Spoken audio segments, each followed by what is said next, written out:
મહેશભાઈને ભાજપમાં હું લાવ્યો. હું એકલો નથી લાવ્યો. પાર્ટીના વરિષ્ઠ લોકો સાથે પરામર્શ એમણે પોતે પણ કરી હતી અને ટોપ લેવલના નેતાઓ સાથે એમણે પરામર્શ કર્યા પછી ભાજપમાં જોડ્યા હતા. ભારતીય જનતા પાર્ટીની વિચારધારા એ ગળે ઉતારી ના શક્યા. એમને જે પણ કર્યું છે તે ઉતાવળું પગલું કર્યું છે.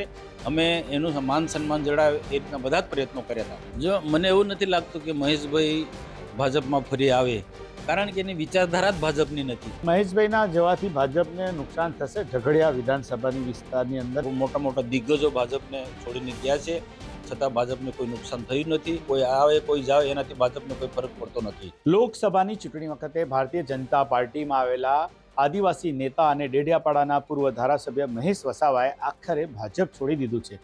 ત્યારે ભાજપમાં મનસુખભાઈ વસાવા તેઓને ખાસ લાવ્યા હતા, તેમના પ્રયત્ન હતા. ત્યારે ભરૂચના સાંસદ મનસુખભાઈ વસાવા આપણી સાથે છે. મહેશભાઈ ભાજપ છોડ્યું, મનસુખભાઈ શું કહેશો એ બાબતે? પહેલાં તો મહેશભાઈને ભાજપમાં હું લાવ્યો. હું એકલો નથી લાવ્યો. પાર્ટીના વરિષ્ઠ લોકો સાથે પરામર્શ એમણે પોતે પણ કરી હતી અને ટોપ લેવલના નેતાઓ સાથે એમણે પરામર્શ કર્યા પછી ભાજપમાં જોડ્યા હતા અને ભાજપમાં આવ્યા પછી એમને આવકાર્યા અને એમનો જે માજી ધારાસભ્ય છે, આદિવાસી નેતા તરીકે એમનું માન સન્માન જળવાય એ રીતના અમે બધા જ પ્રયત્નો કર્યા છે. પરંતુ ભારતીય જનતા પાર્ટીની વિચારધારા એ ગળે ઉતારી ના શક્યા. ભારતીય જનતા પાર્ટીની જે વિચારધારા જે છે એ વિચારધારા જે સમજી શકે તે જ સમજી શકે. ભારતીય જનતા પાર્ટીના શાસનની અંદર વિકાસના કામો તો થાય જ છે. એ પણ અમે ઘણી બધી એમની સાથે સ્પષ્ટતા કરી છે, વાર્તાલાપ કર્યો છે. જે વિકાસ જે ભાજપ સરકારમાં થયો છે એવો ભૂતકાળમાં કોઈ પણ સરકારમાં થયો નથી, એ પણ વાત કરી. અને કેટલાક અધૂરા જે એમના જે પ્રશ્નો છે, અધૂરા જે કામો છે, એમનું જે સપનું છે એ પણ એ વાત મૂકતો, પણ જે બધું શક્ય નથી.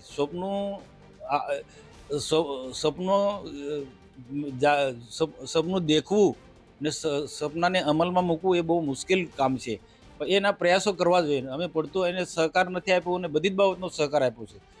તો અને એ જે વાત લઈને જે ચાલે છે એમના કેટલાક વિકાસના મુદ્દા, તે જ અમારા પણ મુદ્દા છે ને એના માટે સરકાર અને ભાજપ એના માટે આગળ વધી રહ્યું છે. તો એમને જે પણ કર્યું છે તે ઉતાવળું પગલું કર્યું છે. અમે એનું માન સન્માન જળાવે એ રીતના બધા જ પ્રયત્નો કર્યા હતા. બીજું કે એમને જે પત્ર લખ્યો અને ખાસ એમનું કહેવું છે કે જે આરએસએસ બીજેપીની જે વિચારધારાની વિરુદ્ધ એમને વાત કરી છે ને, એસટી એસસી ઓબીસી માઇનોરિટી લઈને એ જ સાથે ચાલશે ને ભાજપ વિરુદ્ધ તેઓ બોલ્યા છે ને આરએસએસ વિરુદ્ધ પણ તે બોલ્યા છે. તો એમને 6 મહિનામાં કે 8 મહિનામાં શું એવું લાગ્યું કે હવે ભાજપમાં હતા અને હવે આરએસએસને ભાજપની વિરુદ્ધ બોલતા થાય? તો તમને શું લાગે છે બાબત? જો ભાજપના આરએસએસ એસટી કે માઇનોરિટી વિરુદ્ધમાં છે જ નથી. ભારતીય જનતા પાર્ટીની આરએસએસની આખી રાષ્ટ્રવાદી વિચારધારા છે. રાષ્ટ્રવાદી વિચારધારાના એસસીમાં પણ છે, એસટીમાં પણ છે, માઇનોરિટીમાં પણ છે. ભારતીય જનતા પાર્ટી 100નો સાથ 100નો વિકાસ એ સાથે દેશનો વિકાસ કરી રહી છે. ક્યાંય ભેદ નથી. એક રાષ્ટ્રવાદી વિચારધારા છે ને રાષ્ટ્રવાદી વિચારધારા અમારી સર્વોપરી વિચારધારા છે.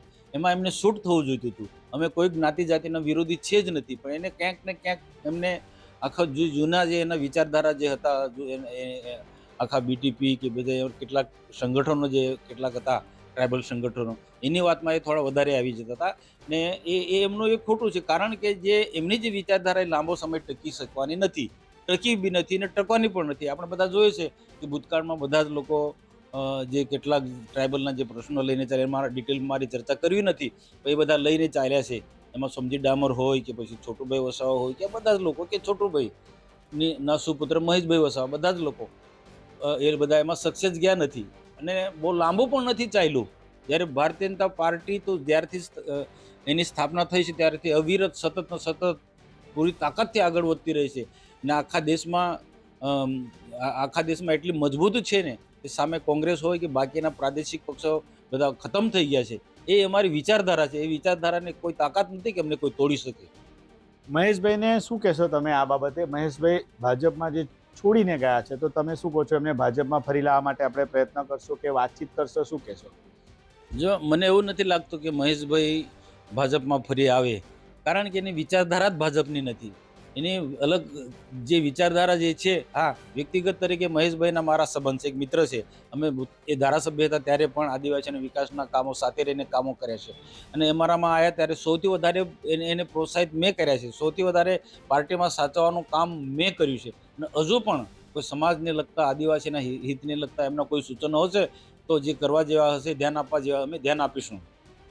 બીજું કે મહેશભાઈના જવાથી ભાજપને નુકસાન થશે ઝઘડિયા વિધાનસભાની વિસ્તારની અંદર ને ખાસ કરીને આદિવાસી વિસ્તારની અંદર. શું માનો છો તમે કે આવનારા દિવસોમાં સ્થાનિક સ્વરાજની ચૂંટણી આવી રહી છે તો ભાજપને નુકસાન થશે કે ફાયદો થશે કે પછી કઈ રીતનું રહેશે? કારણ કે આમ આદમી પાર્ટી એક પડકાર તો છે જ. જો આમ આદમી પાર્ટીનો પડકાર શરૂઆતમાં દેખાતો હતો, પણ ધીરે ધીરે આમ આદમી પાર્ટી પણ આમ ડાઉનમાં ગઈ છે, બેસી ગઈ છે, આમ સ્પષ્ટ દેખાય છે. જ્યારે મહેશભાઈ છોડીને જવાથી થોડું અમને બધાને કેટલાક કાર્યકર્તાઓને નુકસાન થવાનું, એટલા માટે કે કેટલાક મહેશભાઈ સાથે આવેલા કાર્યકર્તાઓ અને ભાજપના કાર્યકર્તા એકબીજાની મિત્રતા થઈ ગઈ હતી, એકબીજાના સંબંધ એવા કેળવાયા હતા. હવે એકબીજાએ છૂટું, મોટા નેતા તો અલગ થઈ ગયા, પણ નીચેના જે સ્તરના જે નેતાઓ છે, નીચેના જે કાર્યકર્તાઓ છે, જે ભાજપ સાથે ઓતપ્રોત થઈ ગયા હતા અને મહેશભાઈના કાર્યકર્તા સાથે અમારે જે કાર્યકર્તાઓ ઓતપ્રોત થઈ ગયા, આ બધાને થોડો આજે જે ટેલિફોન આવે છે, બધા ચિંતામાં છે કે આ જે સ્ટેપ ઉતાવળ્યો મહેશભાઈનો છે. બધા નીચેના કાર્યકર્તાને પૂછવું હતું, એ પૂછ્યું નથી. પણ મહેશભાઈના જવાથી ભાજપને કોઈ નુકસાન નથી. મોટા મોટા દિગ્ગજો ભાજપને છોડીને ગયા છે, છતાં ભાજપને કોઈ નુકસાન થયું નથી. ભારતીય જનતા પાર્ટી એક વિચારધારાને ભરેલી પાર્ટી છે. કોઈ આવે કોઈ જાવે એનાથી ભાજપને કોઈ ફરક પડતો નથી. મહેશભાઈનું એવું કહેવું છે કે હવે મનસુખભાઈ સાથે હું હતો, એમને લોકસભાની ચૂંટણીમાં એમની સાથે હતો, હું ભાજપ છોડીશ તો મારી વિરુદ્ધ મનસુખભાઈ બોલતા થશે, તેવું તેમનું કહેવું છે. શું કહેશો એમાં? ફક્ત મહેશભાઈ એકલા જ નહીં, ભાજપના વિરુદ્ધમાં કે આરએસએસના વિરુદ્ધમાં કોઈ પણ બોલે તો એને અમે જડબાતોડ જવાબ આપીશું. ભારતીય જનતા પાર્ટીની વિચારધારા એ રાષ્ટ્રવાદી વિચારધારા છે. અખંડ ભારતનું સપનું લઈને ચાલનારી ભારતીય જનતા પાર્ટીની સરકાર છે ને રાષ્ટ્રહિતનું કામ કરે છે, ગરીબનું કામ કરે છે, આદિવાસીનું કામ કરે છે. તો એવી સરકારના વિરુદ્ધમાં કે ભાજપ માટે કોઈ પણ કોઈ આડું બોલે તો અમે કોઈ પણ સંજોગોમાં સાંખી લેવાના નથી. તમને કેવું લાગે છે મનસુખભાઈ કે કઈ તરફ મહેશભાઈ જશે હવે? કારણ કે ભાજપમાંથી તેઓ હવે છોડીને કયા પક્ષમાં જશે? શું પોતાનું સંગઠન બનાવશે કે શું કરશે? તમને કેવું લાગે છે? મહેશભાઈની વિચારધારા મેં જોઈ બિલકુલ સ્થિર નથી, બિલકુલ સ્થિર વિચારધારા નથી. એટલે ઉતાળીને પાર્ટી છોડી દીધી છે, ભાજપ છોડી દીધું છે.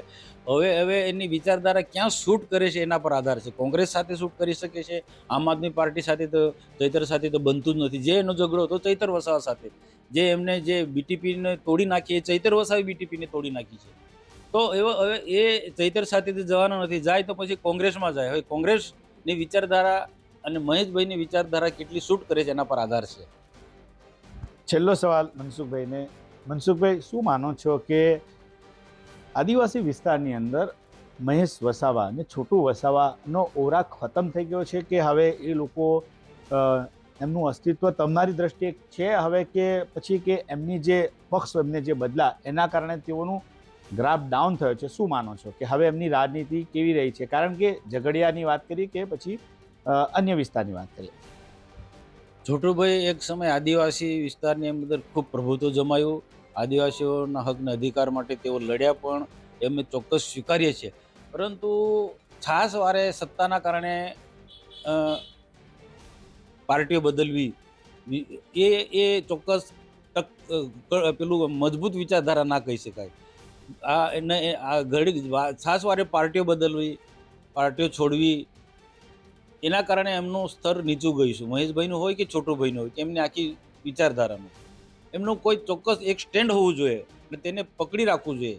પછી ગમે તેવા સંજોગોમાં, ગમે તેવા મુશ્કેલીમાં મુકાય છતાં પણ પોતાને જે વિચારધારાને ક્યારેય છોડવી ના જોઈએ.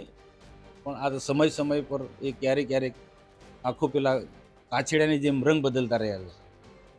તો છેલ્લો એક રહી ગઈ વાત આપણે. મનસુખભાઈ, મહેશભાઈ રાજીનામું આપતા પહેલાં તમારી સાથે વાતચીત કરી હતી કે નહીં, કે પછી એમને સીધું રાજીનામું જ આપી દીધું, કે અન્ય કોઈ સાથે વાતચીત કરી કે નહીં? શું એમને પક્ષમાં માન સન્માન મળતું નહોતું એટલા માટે છોડી છે ભાજપ પાર્ટી, કે પછી બીજું કોઈ કારણ? ના, કોઈને પૂછ્યું પણ નથી. પણ એટલું સ્પષ્ટ અમને ઘણા સમયથી ખ્યાલ આવતો હતો કે ભાજપ વિચારધારા સાથે એમને મેળ ખાતો નથી. અને એમને સ્વાભાવિક છે કે રાજકીય નેતા છે, રાજકીય ક્ષેત્રે છે ને કોઈકને કોઈક મોટી ઈચ્છા હોય એટલે એને પ્રોમિસ પણ કંઈક જોઈતું હતું કે મને કોઈક વિધાનસભાનું પ્રોમિસ આપી દે, ઝઘડિયાનું કે પછી કોઈ ડેડિયાપાડાનું. પણ ભાઈ પાર્ટીમાં તો કામ કરવું પડે ને એ કોઈને પ્રોમિસ આપવો અમારા હાથની વાત નથી. પાર્ટીના દિગ્ગજો નક્કી કરતા હોય છે. તમે સમય પણ એ જ વાત કરતા હતા, તમે પાર્ટીનું કામ કર્યા કરો, પાર્ટીની વિચારધારાને સમજીને કામ કરશો તો પાર્ટી યોગ્ય દિશામાં તમારું કદર કરશે. કોઈ તમારી જોડે વાત થઈ? ના, કોઈ વાત નથી કરી, પણ એમ નારાજગી હતી એ એટલું થોડું સ્પષ્ટ ખ્યાલ આવતું હતું કે સરકારમાં પણ આ કામ નથી થતા, ટ્રાઇબલને લગતા ઘણા બધા પ્રશ્નોની અવારનવાર ચર્ચા કર્યા કરે કે જે એવા પ્રશ્નો જે ઉકેલી શકાય પણ સમય માંગે એવા પ્રશ્નોની એ મુદ્દા લઈને ચાલતો હતો. એ ચોક્કસ સ્વીકારું છે કે આદિવાસીના પ્રશ્નો માટે એવું ચિંતિત હતા, હું ચોક્કસ માનું છું. પણ એટલા જ ચિંતિત અમે પણ હતા. મહેશભાઈ શાહ કે છોટુભાઈ એટલા આદિવાસીના પ્રશ્નો માટે ચિંતા કરે છે એટલું જ નથી, બધા જ ભારતીય જનતા પાર્ટી પણ ચિંતા કરે છે, પણ કેટલાક એવા પ્રશ્નો જે છે કે રાતોરાત ઉકેલી ના શકે, એના માટે સમય જોઈએ. સમયની સાથે બધા પ્રશ્નો ઉકેલવાને અમે પ્રોમિસ પણ આપ્યું હતું ને એમને ખાતરી પણ આપી હતી કે આપણે બધા સાથે રહીને આદિવાસીના જે પણ કોઈ પ્રશ્નો છે એ બધા પ્રશ્નો આપણે આવનારા દિવસોમાં આપણી સરકાર છે રાજ્યના કેન્દ્રમાં એ પ્રશ્નો આપણે ઉકેલી શકીશું, એ રીતના એમને પ્રોમિસ પણ મેં આપી હતી. પણ કેમ છોડ્યો એમને શું કોઈ વિધાનસભાની ટિકિટ જોઈતી હતી કે પછી અન્ય કોઈ કારણ હતું જેના કારણે ભાજપ છોડી, શું કહો છો? ના, એમને ધીરજ ના રહી, એને ધીરજ ના રહે, ભાજપ પર વિશ્વાસ ના રહ્યો, ભાજપ સરકાર પર વિશ્વાસ ના રહ્યો, કારણ કે એ જે વાત જે કરે કે તાત્કાલિક આ પ્રશ્નો ઉકેલાવો જોઈએ. મેં એમને બહુ સ્પષ્ટ ના પાડી કે આ ભાજપ સરકાર છે બધું સમજી વિચારીને કરે છે, અને આદિવાસી એરિયા હોય કે પછી શહેરી વિસ્તારનો એરિયા હોય કે કોઈ પણ હોય, એને બધી પરિસ્થિતિનો અભ્યાસ કરીને ક્યાં બધાનો એક સમન્વય કરીને બધા જ લોકોને એક સાથે રાખીને ભારતીય જનતા પાર્ટી એક ગરીબમાં ગરીબ માણસને ઉપર ઉઠાવવાના પ્રયત્નો તે આગળ વધી રહી છે. ને આવનારા દિવસોમાં દેશના પ્રધાનમંત્રી જ્યારે દેશને એક મજબૂત રાષ્ટ્ર બનાવવાના તરફ આગળ વધી રહ્યા છે ત્યારે બધા ઘણા બધા પાસાને ધ્યાનમાં રાખીને આગળ વધવું પડતું હોય. કેટલા કાયદા કાનૂનની પણ એ ચિંતા કરતો કે સરકારમાં આ કાયદા બદલાય, તે પેલા કાયદા બદલાય છે, યુસીસી આવે છે કે વકફ બોર્ડની છે, આ બધી જ ઘણી બધી વાતોથી એને લાગતું કે આ ન હોવું જોઈએ, આ ન હોવું જોઈએ. ભાજપમાં હજુ ઘણા લોકો એવા છે કે જેમના મનમાં હજુ શંકા છે કે યુસીસી ભાજપને નુકસાન કરે, યુસીસી આદિવાસીને નુકસાન કરશે. આ બધી જે ખોટી વાતો આજે પણ કેટલાક લોકોમાં છે, પણ આજે પણ હું સ્પષ્ટ કહું છું, મહેશભાઈને પણ કહું, યુસીસીથી આદિવાસીને જરા પણ નુકસાન થવાનું નથી. આ મેં સોશિયલ મીડિયામાં એમની પોસ્ટ જોઈ, વાંચી કે એમને લખ્યું છે કે હું હવે ભાજપને આરએસએસને ખતમ કરી નાખીશ. તો આ મહેશભાઈ ભૂલે છે. ભાજપને આરએસએસની વિચારધારાને ખતમ કરનારા લોકો અને 7 જન્મ લેવા પડે તો પણ એ ભાજપને નુકસાન કે આરએસએસને કોઈ નુકસાન પહોંચાડી શકે નથી. આ એમનો ઉતાવળે નિર્ણય છે. પેલું આમ નાના છોકરા જે વાત કરે એવા પ્રકારની વાત કરે છે.